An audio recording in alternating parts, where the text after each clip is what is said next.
Welcome back जी। गंभीर सूरत-ए-हाल पैदा हो गई है कानूनी तौर पर, और अब हम क्या कर सकते हैं? मतलब अगर अलग अलग डिसीजंस ऐसे हैं कि जिनके अंदर अब हम पाया जा रहा है और लोग हर डिसीजन को एक अलग तनाजुर में देख रहे हैं और उसका नतीजा भी अलग निकल रहा है, तो फिर किस करवट बैठेगा ये? एक मैं आपसे गुजारिश करूँ बहुत ही अदब के साथ, हमारे जो मौजूद जज साहिबान हैं बहुत काबिल हैं, काबिल एहतराम हैं, और हम पर ये बात आईनी तौर पर हम पाबंदी है कि हम जो वो फैसला करते हैं मैं उससे डिसएग्री कर सकता हूँ, लेकिन उसको मानने का पाबंद हूँ। सही है, ठीक है ना जी। इस फैसले में भी, राय में भी, सॉरी, जो रेफरेंस आया था उसमें जो राय दी गई उसमें 2 जज साहिबान ने उससे डिसएग्री किया, बिल्कुल, और उन्होंने बड़ा ओपनली कहा कि हमारा ये इख्तियार नहीं है कि हम आइन के अंदर किसी किस्म की कोई तरमीम करें।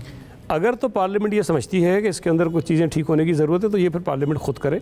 और इसमें भी एक चीज़ में जो 3 जजेस हैं उन्होंने भी मैंने ये कहा है, जो इमरान खान साहब की गालिबन पिटीशन थी कि इनको लाइफ टाइम के लिए डिस्क्वालीफाई कर दें, उस पर उन्होंने कह दिया जी पार्लियामेंट जाके इसको वो करे, हम इसको नहीं कर सकते। बिल्कुल। तो मेरा ख्याल है कि कहीं ना कहीं इस 5 रुकनी बेंच ने, इवन उन 3 जजेस ने भी जो ये कह रहे हैं कि जी वोट काउंट नहीं होना चाहिए, उन्होंने भी ये बात ज़रूर कही है कि ये इख्तियार पार्लियामेंट का है कि वो कानून साजी करे और ये अदालत का नहीं है। लेकिन हमारी जो हिस्ट्री है बदकिस्मती से सियासी अदालती, उसमें अदालत ने कई मौक़ों पर तशरीह के नाम पर आइन में तरामीम की हैं। जनरल मुशर्रफ को इख्तियार दे दिया कि जी तुम जो मर्जी आइन के अंदर कर लो, और तो ये जो इख्तियार मेरे पास नहीं है मैं आपको कैसे दे सकता हूँ। सही, बिल्कुल टेक्निकल बात है ये भी। अच्छा, अब अगर थोड़ी सी बात इस पर भी कर ली जाए कि वो जो डिस्क्वालिफिकेशन है वो कितनी होनी चाहिए? अगर किसी ने एक काम ऐसा किया है जो कि सही नहीं है तो आप उसको कितने अरसे तक देखें डिस्क्वालीफाई करेंगे?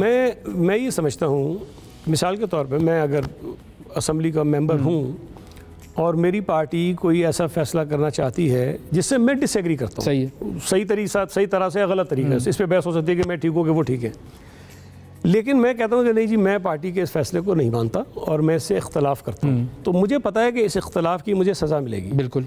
अगर मैं ज़मीर के मुताबिक फ़ैसला कर रहा हूँ, पीछे रीजंस कुछ भी हो, लेकिन बज़ाहिर तो यही कहूँगा ना कि ये कानून गलत है और मैं नहीं करता हूँ, तो आप मुझे फांसी पर तो नहीं चढ़ा सकते ना। दुरुस्त। आप मुझे ये कहेंगे भाई आप इस पार्टी के टिकट पे जीते थे, लिहाजा आपकी सीट हो गई खाली, जाइए दोबारा इलेक्शन होगा, लड़िए और आपकी मर्जी जीत जाए। लाइफ टाइम डिस्क्वालिफिकेशन इस बुनियाद पर जो है ना, मैं समझता हूँ कि शायद कुछ ज़्यादा हो जाता है, वो नहीं होना चाहिए। बाकी अगर किसी शख्स के ऊपर कोई कन्विक्शन हो जाए किसी और संगीन जुर्म में भी, तो उसमें भी 5 साल के लिए डिस्क्वालिफिकेशन बनती है। और अब उससे भी बढ़ा के आप कह रहे हैं जी चूंकि इसने मेरी कहने पे वोट नहीं दिया तो इसको आप लाइफ टाइम कर दें, तो मेरा ख्याल है कि ये मुनासिब नहीं है। डी सीट होना जो है वो अच्छी खासी सज़ा होती है किसी भी रुकन कौमी असम्बली के लिए, सेनेट के लिए, सूबाई असम्बली के लिए। एक आदमी जो वोटों से किसी के मुंतखब होकर आता है तो वो ये अपनी दाव पे लगा देता है सीट के, ठीक है भाई अगली दफ़ा मैं जाऊँगा अपने हल्के में, लोगों से कहूँगा कि जी मैंने तो इसलिए इख्तलाफ किया था, सीट छोड़ दी, दोबारा आ गया हूँ, लोगों की मर्जी, मुझे वोट देते हैं कि ना। मतलब इसमें बहुत सारे ऐसे हैं मामला जो कि मज़ीद इस पर डिस्कस किए जा सकते हैं, लेकिन हम उस पर आते हैं कि अब कल जो डिस्कशन हुई शहबाज शरीफ साहब और इत्तेहादी जमातों की, तो ये तय हो गया है कि इलेक्शन अब अगस्त 2023 में ही करवाने और जो मुश्किल डिसीजन है वो सब ने मिलकर लेने हैं। मुझे नहीं पता, मुझे वो इनसाइड स्टोरी नहीं पता मीटिंग्स की, मैं अभी तक किसी से डिस्कशन मेरा नहीं हुआ, लेकिन मेरी राय में अगर ये बात हुई है तो ये बिल्कुल दुरुस्त है और इसी तरह होना चाहिए। देखिए एक चीज़ हमें समझनी चाहिए कि हमारी मुल्क की मईशत का जो हशर हुआ है वो अभी इस हुकूमत के आने से के बाद नहीं हुआ है। ये हुकूमत, PTI की हुकूमत के ख़िलाफ़ जो पूरी कंपेन चली, जो वोट ऑफ कॉन्फिडेंस आया, उसकी बुनियाद क्या थी? उसकी बुनियाद यही थी कि ये नालायक है, नाअहल है, मईशत का जनाजा निकाल दिया, ये कर दिया, वो सारी चीज़ें जो आज हैं, वो उस पर अलग डिबेट है कि अभी नहीं हो पा रहा है इनसे सही, वो एक अलग चीज़ है। बिल्कुल ठीक है, बुनियादी वजह यही था, बुनियादी वजह यही थी। अब अगर एक हुकूमत चेंज हुई है, अगर तो इमरान खान के दौर की मईशत बहुत ही आला थी और दुनिया के टॉप 10-12 मुल्कों की मईशतों से मुकाबला हम कर रहे थे, तो फिर तो उसको 1-2 महीने के अंदर हम जितना ही गंद करते ख़राब ही होना चाहिए था। इसका मतलब है उसकी हालत बुरी थी, मज़ीद थोड़ी ख़राब हो गई है इंडिसिशन की वजह से, ताख़ीर की वजह से, उसमें कोई भी आप कह सकते हैं। क्या अगर जो इमरान खान कह रहे हैं कि फौरी इलेक्शन करा दें, क्या इमीडिएटली ये सारे चैलेंजेस जो हमें दरपेश हैं वो ख़त्म हो जाएंगे? मेरी राय में नहीं होंगे, वो अपनी जगह रहेंगे। जो आपकी केयरटेकर गवर्नमेंट आएगी 3 महीने के लिए आती है, क्या उसके पास इतने अखलाकी तौर पर इख्तियारात होंगे कि वो बड़े डिसीजंस कर सकें? मेरा ख्याल है कि नहीं कर सकेंगे। ठीक है, इसलिए ये ज़्यादा बेहतर है कि इस वक्त जो गवर्नमेंट है एटलीस्ट वो असम्बली की अक्सरियत को नुमाइंदा है उनकी, जो भी लोग हैं वो मेजॉरिटी उनके साथ है, तो इन्हें फैसले करने चाहिए और मैं समझता हूँ कि हमारी पाकिस्तानी कौम को एतमाद भी लेना चाहिए और बताना चाहिए कि जी ये सख्त तरीन फैसले हैं, हमारी पास चॉइस कोई नहीं है, अगर हम नहीं करेंगे, जितना ताख़ीर करेंगे ये मज़ीद हालात ख़राब होंगे। तो सख्त डिसीशंस ले लें और फिर ग्रेजुअली ओवरकम करने की कोशिश करें जो मुश्किलात लोगों को दरपेश आती हैं। अच्छा, इस दौरान में आपको ये भी ध्यान में रखना चाहिए कि इलेक्शन कमीशन ने सुप्रीम कोर्ट में ये कहा था कि हम 3 महीने में इलेक्शन नहीं करा सकते हैं, और वो बात उनकी ठीक थी। वो अलग बात है कि इमरान खान और पीटीएम पे चढ़ाई कर रहे हैं, वो तो सब कुछ चढ़ाई करनी चाहिए, आपका काम है, आप उस काम के लिए रखे गए हैं, आप कह रहे हैं मैं नहीं करवा सकता, तो फिर आप क्या कर रहे हैं? वो सही कह रहे हैं, वो इसलिए सही कह रहे हैं।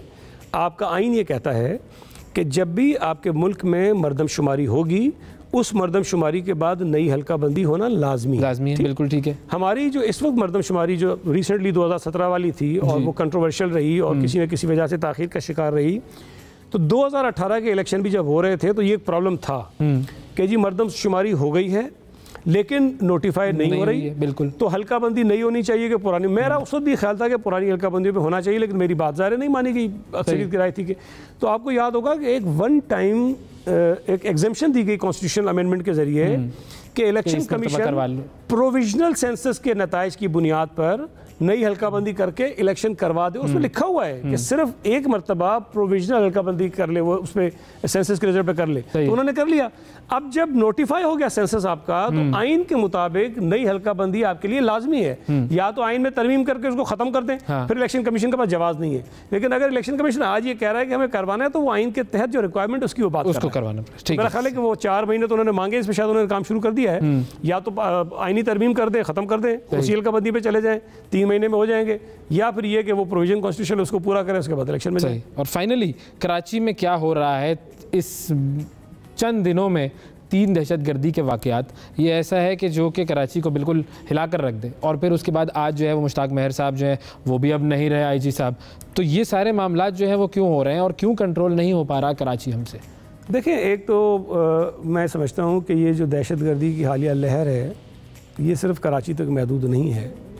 मुल्क के मुख्तलिफ इलाकों में ये वाक़यात हो रहे हैं। सबसे ज़्यादा बलूचिस्तान में हो रहे हैं, खैबर पख्तूनख्वा में भी हुए हैं, कुछ एक आधा वाक़या पंजाब में भी हुआ है, और सूबा सिंध में कोई 10-11 वाक़यात पिछले कुछ महीनों में हुए हैं। कराची चूँकि हाँ, मैं बस करूँ, बिल्कुल जो आपने कहा ना कि कराची को हिलाता, तो मेरा नहीं ख्याल कराची, ये पूरा पाकिस्तान हिलता है, इसलिए कि कराची आपका इकोनॉमिक हब है। और वहाँ अगर इस किस्म के दहशतगर्दी के भले छोटे ही वाक़यात हो रहे हों, लेकिन उसका जो इम्पैक्ट है वो बहुत बड़ा होता है।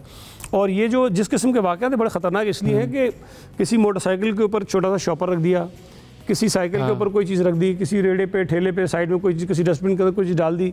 ये ह्यूमनली इम्पॉसिबल है कि आप एक एक चीज़ के ऊपर नज़र रख सकें, चाहे आपके पास कितनी ही टेक्नोलॉजी क्यों ना आ जाए, उसको रोकना मुश्किल है। बाद में उसके बाद आप मुजरिमों तक पहुंच सकते हैं, उनको सजा दे सकते हैं, अलग बात है, लेकिन इसको होने से रोकना ज़रा मुश्किल काम होता है। तो उसके लिए जो तरीक़ेकार आजमूदा हमारे मुल्क में रहा है, चूँकि दहशतगर्दी के बड़े वाक़यात रहे हैं, कि हमारी इंटेलिजेंस एजेंसीज़ ने, लॉ इन्फोर्समेंट एजेंसीज़ ने बड़ी मेहनत की और उन किरदारों को, उन तंजीमों को, उन लोगों को आइडेंटिफाई किया जो इस पूरे अमल के पीछे थे, और उनको किसी न किसी तरह से या तो वो इनकाउंटर्स में चले गए, या गिरफ्तार हो गए, या तंजीमें ख़त्म कर दी गई, चीज़ें हो गई। तो रिसेंटली जब आपके मुल्क में ये सूरत जो सारी ओवरऑल बनी है, तो मेरा ये ख्याल है, मैं तहकीकात की बुनियाद तो नहीं कह रहा हूँ, लेकिन जो आपकी मुल्क दुश्मन तंजीमें हैं, या जो मुल्क दुश्मन आपकी दीगर मुल्कों की एजेंसीज़ हैं, वो ऐसे मौक़ों से फ़ायदा उठाती हैं। और आपके मुआशरे में जो ऐसे एलिमेंट्स होते हैं जो मुल्क दुश्मनी के काम करते हैं, पैसों के लिए करते हैं, या अपने जो उनके नज़रियात होते हैं उसके लिए करते हैं, उनको वो इस्तेमाल करते हैं। तो मुझे इसमें नज़र वो आता है। लेकिन एक जो अच्छी चीज़ है वो ये है कि पिछले दहशतगर्दी के जितने वाक़यात हुए हैं उनमें मुलविस लोगों तक पहुँच गई हमारी। बिल्कुल सही। उम्मीद है कि इन वाक़यात के पीछे भी जो तंजीम है उन तक ये पहुँचेंगे और उनको सजा देंगे। बहुत शुक्रिया अदा करेंगे सईद गनी साहब, वक्त दिया आपने। नाज़रीन, वक्फ़ा लेते हैं, वक्फ़े के बाद दोबारा हाज़िर होंगे।